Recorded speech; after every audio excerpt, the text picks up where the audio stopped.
And good morning. It's not a good morning. It's a bad morning. Good afternoon, good evening, wherever you are in the world. Welcome to FPL. Don't panic. Oh my god, I am a fucking jinx. I have no words. I really have no words. Villa 2, United 1. My Desi predictions, we'll go through those at the end of the game week. Kind of got that right. I did actually say 4-2 Villa, and Cunha would score. So I'm not too far off. I think I've got 9 out of 10 results correct, if not scores, and 1 or 2 of my predictions fairly close. The sort of side predictions or Desmond delusions, but that's not the point. Those that watched my video yesterday know that I was quite excited. I actually was excited that I'd finally decided and taken the dive and moved into my 4-5-1 formation that I've been talking about since game week 9, but not had the kahunas to go there. Big psychological leap, 4-5-1, ooh. But yeah, finally did it. And at the beginning of the last video, I said, listen, I have to go early on the transfer, so price rise is going to beat me. But there's only one. Everyone seems to have come through fine. There's just a United to go. Where I've got one player, but it's Bruno, and he's indestructible. And that's I jinxed him. I jinxed Bruno Fernandes. I've got no report yet on how he is, how that's going to end up. Didn't look good though. Didn't look good. Bruno doesn't go off. Bruno doesn't go off unless it's bad. So what does that all mean? Well, just a game couldn't have gone any worse, really. Bruno goes off, and Rodgers, probably the biggest threat to me, I think, bangs 2. So now, even on a game week, and I lost a point off Timber. Did Timber lose a point overnight? So I'm even on a plus 70. I'm on a 150k red, and I would say by the time this Fulham match. Plays out tomorrow, I'll probably be outside the top 1 million. Anything from Wilson, gone. Really need.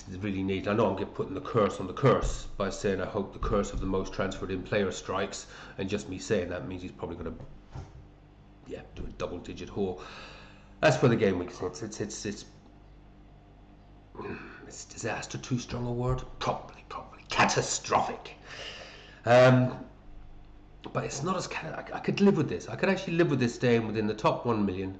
It's this Bruno injury, and having gone early with my transfers. And I know a lot of people, and listening to some of the other content providers, different strategy to mine, completely different strategy. Have gone early with 3 or 4 transfers to beat price rises. So I'm not the only one daft enough to do it. But I had to do it so that I could get fundamentally to this, which is now, if Bruno is out for any length of time, it makes this 4-5-1 virtually null and void. Bruno was such a key thing within that. So there's a number of reasons.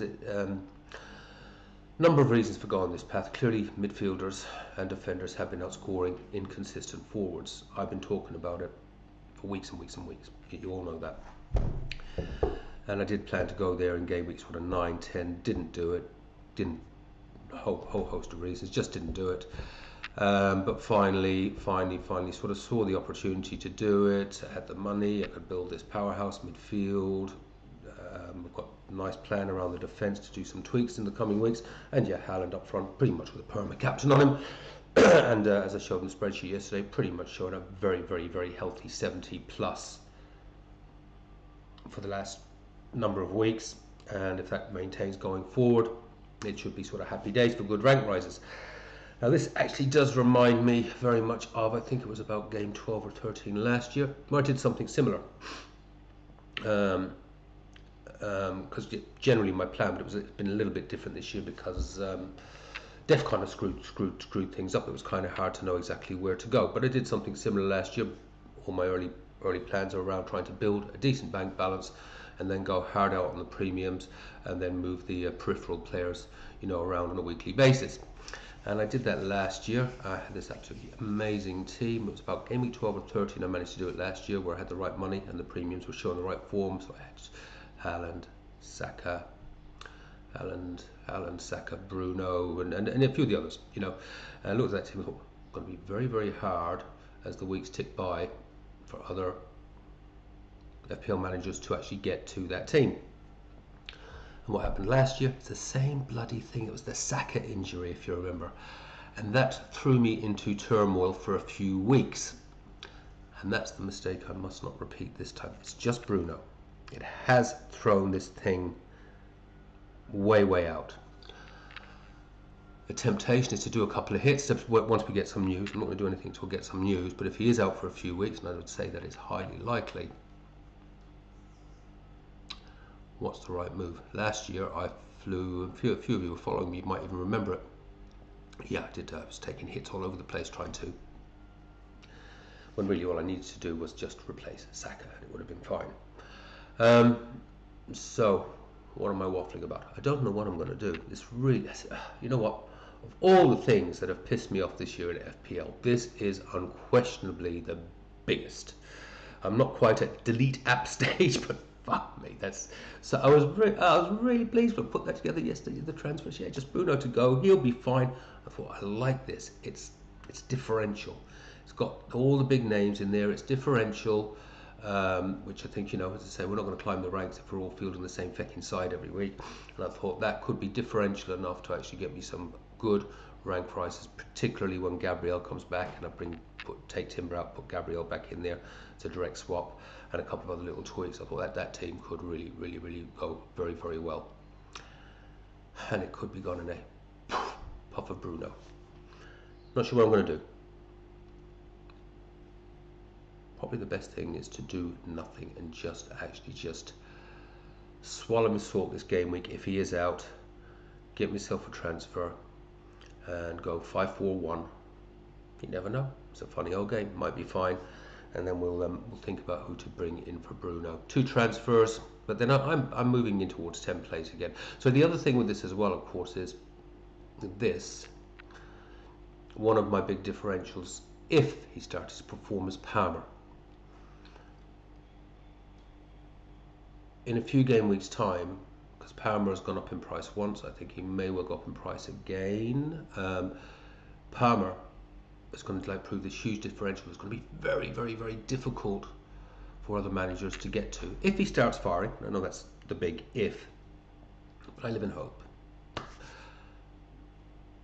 Bruno out. Yeah, people say, yeah, I'll sell Bruno, I'll upgrade someone else. Boom, Palmer, easy. So it takes away that part of the plan as well. Oh my god, I'm so pissed off. For fuck's sake.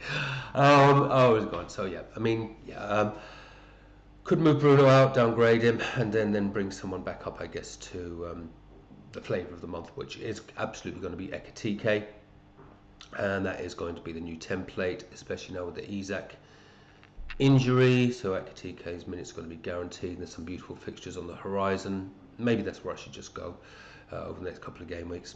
Don't know. Gonna have a think about it. We'll wait for news on Bruno. Might get a surprise. I mean, he is indestructible. He might be fine.